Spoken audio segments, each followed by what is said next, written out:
Today's job market headlines include ADP's new weekly payroll data, 3 ways companies are reinventing work, and how AI is showing up in job postings. But first, Amazon just announced another 14,000 corporate job cuts, calling it part of a broader restructuring to reduce bureaucracy and shift resources toward its biggest bets, artificial intelligence and automation. Amazon expects to spend about $118 billion this year on capital investments, much of it tied to those technologies. It's an announcement that's catching a lot of attention. Senator Bernie Sanders has already sent a letter to Amazon founder Jeff Bezos, writing that the company's massive automation plan could cost hundreds of thousands of blue-collar jobs. Sanders asked Bezos whether Amazon plans to provide laid-off workers with fair severance and continued health care coverage, noting that many of the company's workers already rely on federal assistance programs. He wrote, "What are Amazon's plans to provide help and support for the many hundreds of thousands of workers you'll be replacing with robots and AI?" Now, just last week, Sanders asked a similar question in response to an X post from Elon Musk, where Elon stated, "Robots will replace all jobs." Now, Bernie can throw out these questions all he wants, but there's no good answer forthcoming. It doesn't exist. And my feeling on this has been and will continue to be that we just aren't ready for what's happening. No one is. No one knows the answer to what's going to be on the other side of this, but make no mistake, companies are moving forward with implementing AI. And for anyone who believes AI isn't going to take jobs, you're just fooling yourself on this at this point. It's happening right now. Amazon's decision is a clear signal that automation and AI have gone from theoretical to operational. And this should just be a wake-up call for anyone who's still on the sidelines here, because we see stories of this nature almost every day lately. So we'll continue to monitor these. I'll continue to report on it, but it is happening as we speak. In the next headline, ADP Research just launched a weekly version of its National Employment Report. It's intended to give employers and analysts near real-time insights into private sector job growth. Today's preliminary release showed an increase of 14,250 jobs in the 4 weeks ending October 11th. That's good news, but ADP has to show that this data is reliable and can be consistent. They just did their best Bureau of Labor Statistics impression on the last monthly employment report, where they revised numbers from the month prior. I don't see how accuracy will improve with a weekly report, but I will give them the benefit of the doubt going in, because I have found ADP data to be consistently reliable up until that recent glitch that they had. I'll call it a glitch. They just called it a revision. So they didn't clarify why exactly that happened. And it is coming at a good time, since we aren't seeing any numbers from the Department of Labor or BLS right now during the shutdown. So we're kind of operating in the dark as far as tracking what's happening in the job market. And I do like this private payroll data above anything that the government reports. So look, this is a small step in the right direction. We did see growth in that 4-week period. So we'll take it as a win, even if it's a small one. In other news, AI isn't just changing jobs, it's changing work itself. Yesterday, Gartner said companies that redesign how work gets done, not just deploy AI, are twice as likely to beat revenue goals. They outlined 3 ways work is evolving: augmenting existing tasks to make them faster and more accurate, re-engineering workflows and functions to drive efficiency, and inventing entirely new AI-based ways of working that improve scale and disrupt markets. All right, that all makes sense. I mean, it's kind of stating the obvious to a degree, but I have come to realize that implementing AI solutions are much easier said than done.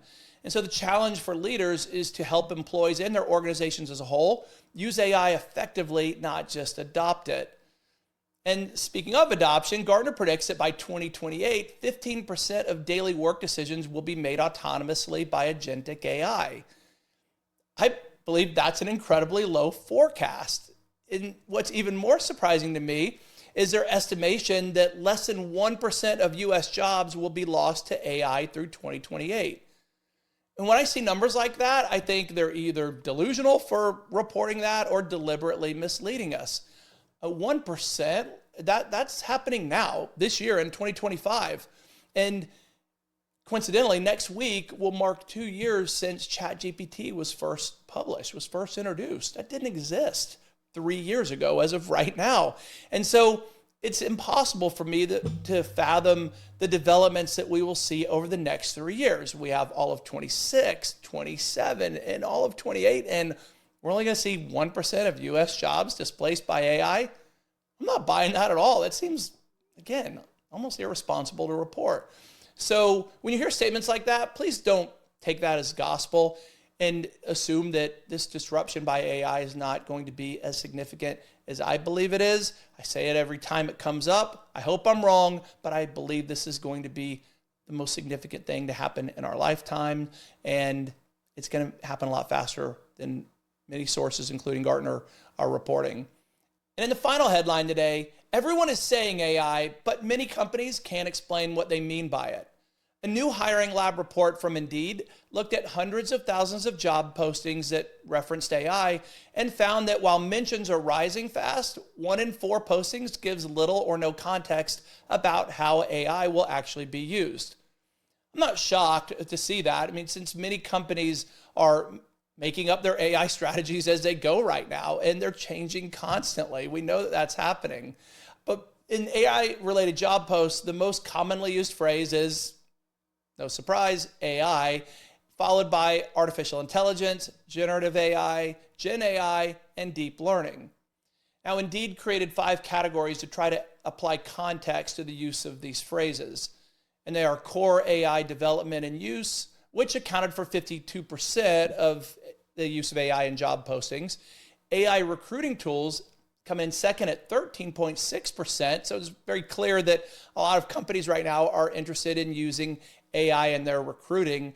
Systems design, AI-powered services and tools, and transportation load matching. That was a bit of a surprise to me. Seemed like an outlier in this group, but it tells all of us that AI is being used heavily in trucking and logistics. And despite their effort to find logical groupings, Indeed discovered that 25% of job descriptions lacked a clear theme and seemed to use AI-related words generically. Doesn't surprise me at all, right? I mean, that's kind of what's happening right now. Everyone wants to be in on the AI party, but not everyone really understands what that means, how to apply it, how to use it effectively, as we talk about all the time. So it's clear that AI has become the new buzzword in job descriptions and on resumes, but it's still a lot like the Wild West to me. And as I say often, the train has definitely left the station, and it's going to only pick up speed from here. But I expect it will continue to be messy as we figure out exactly where it's heading. It's a fascinating time, to say the least. But if you are a job seeker, just know that many companies, most companies even, are looking for AI skills and knowledge. It comes up in so many interviews. So even if you're applying for a job where you don't think AI is part of it, go ahead and figure out how to reference that experience on your resume. And when asked in an interview, and you should make sure you're taking these steps so you can answer it honestly, let your employer know that you are ahead of the AI curve, that you are paying attention. You're using it in your personal life, even if you haven't yet had the opportunity to do so in your professional life. It will make a difference in terms of how the interviewer will perceive you. So on that note, we'll wrap up for the day. But before we do, here's your fun fact.